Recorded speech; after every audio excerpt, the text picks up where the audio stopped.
Yes, grease pencil is becoming the artist animating tool of choice. Today, we'll introduce squash and stretch through the use of bones.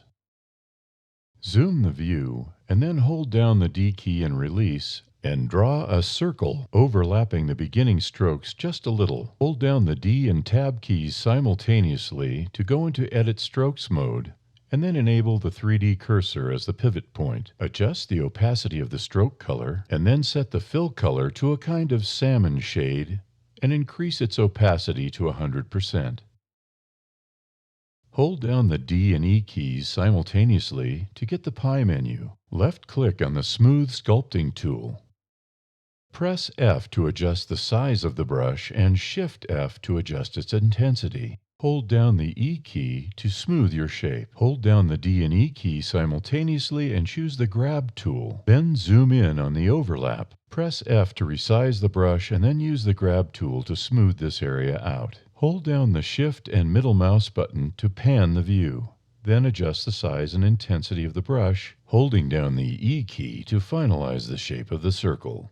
Press the A key to toggle on the selection of all points. Adjust the transparency display of these points with this slider. Right-click to place the right mouse cursor in the center of the circle, and then press S to scale the circle inward.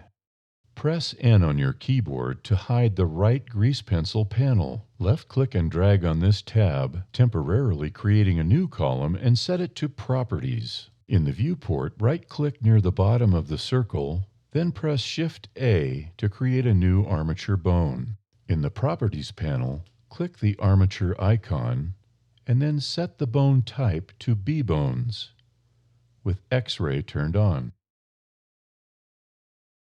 With the bone selected, make sure you're in pose mode, then press S and release to scale the bone inward toward the center of the circle. Right-click, placing the 3D cursor just below the circle. Then set the view to Object mode. Press Shift-A to create an empty in the circle shape. Then press S to scale the circle inwardly, thus making it smaller. To rename the empty, press this icon in the Properties panel and then rename it to Foot. Scroll the view of the Properties panel down, clicking on the Motion Paths arrow, and calculate the motion paths for the entire length of the animation. The motion paths will display both the keyframes and their numbers.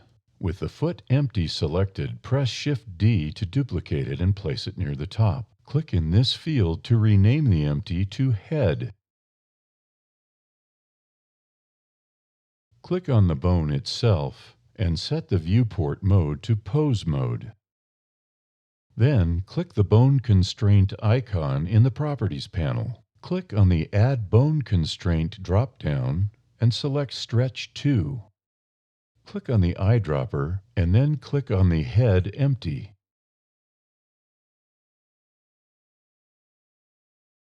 Click on the Head empty and then Shift-click on the Foot empty. Press Ctrl-P to parent the head to the foot empty. We can now close the Properties panel by dragging on this icon to the right until the arrow shows, then release. Click on the small plus icon to open the right grease pencil panel.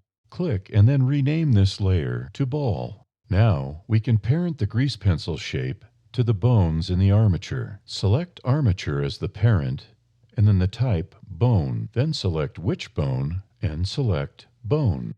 If we grab and move the foot empty, we get this kind of squash and stretch action. We really need to parent the bone to the foot empty. Select both by shift-clicking and then Ctrl-P to parent the bone to the empty. Now when we grab and move the foot empty, everything moves with it, while moving the head empty squashes and stretches the shape, while maintaining its volume. Hold down the Shift key and the middle mouse button to pan the view.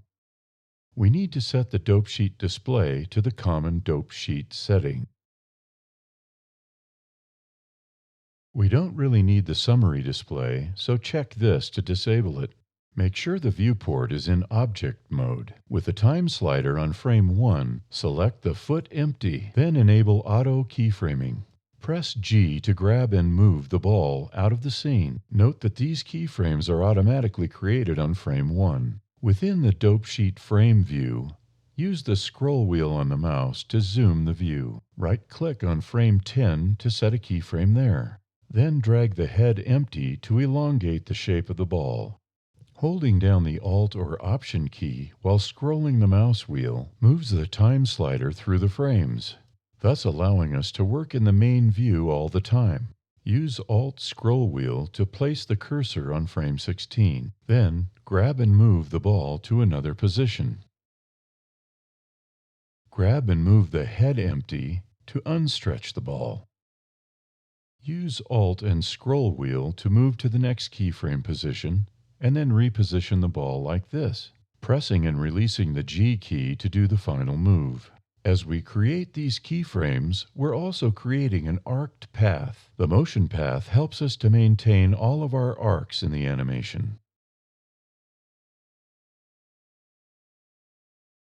You can continually preview your animation by using the Alt and scroll wheel.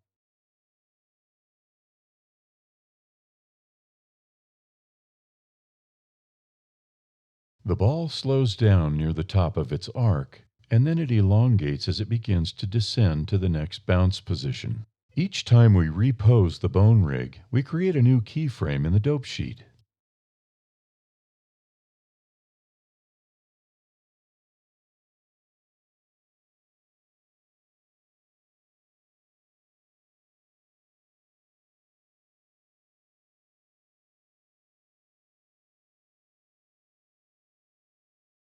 Use the Alt key and the scroll wheel to keep previewing your animation.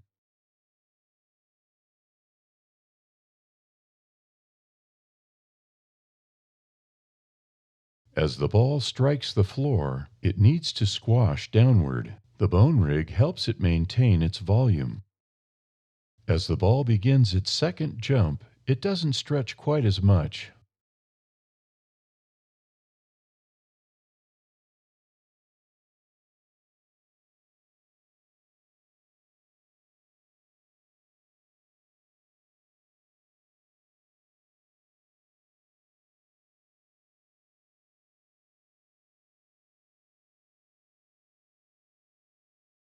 Sometimes, in our overenthusiasm, we place too many keyframes close together.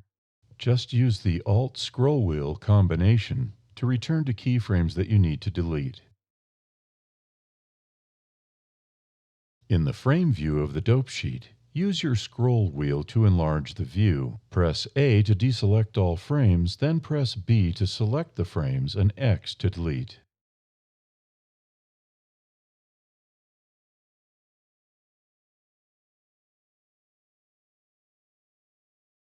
Do the same thing again to delete this unnecessary frame position.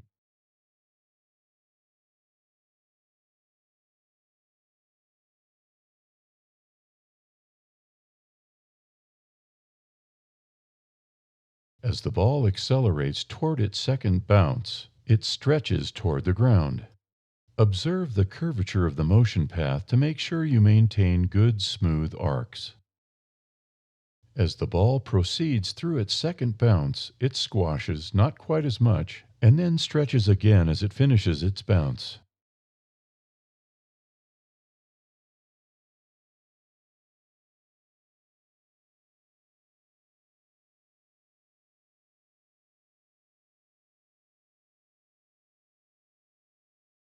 Left drag in the Animation End field to set the end of the animation range. Press the play button to preview your animation in real time. It appears to be accelerating too much as it approaches its second bounce.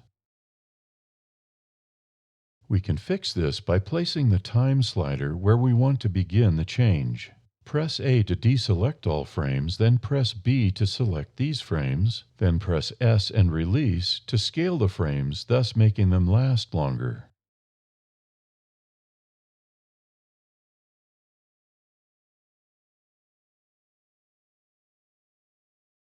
Click in the frame view Then use your scroll wheel to adjust the view of all the frames.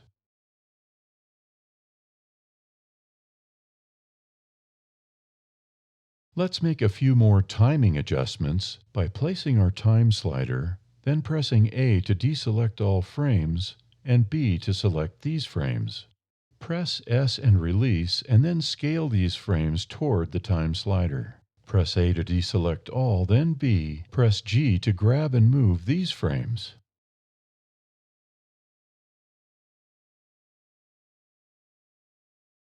Still some timing problems.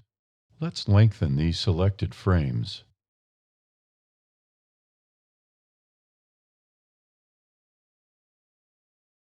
You can see in the dope sheet there are two columns of keyframes that are too close together.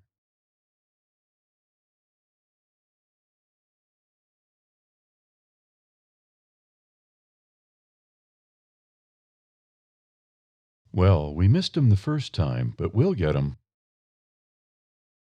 Just use B to select all the keyframes on the other side of these two columns and then grab and drag them. Press play to preview your animation in real time.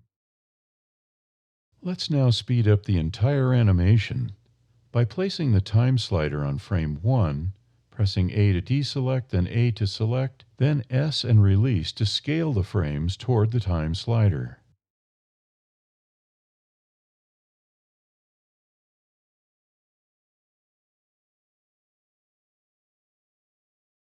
That's it.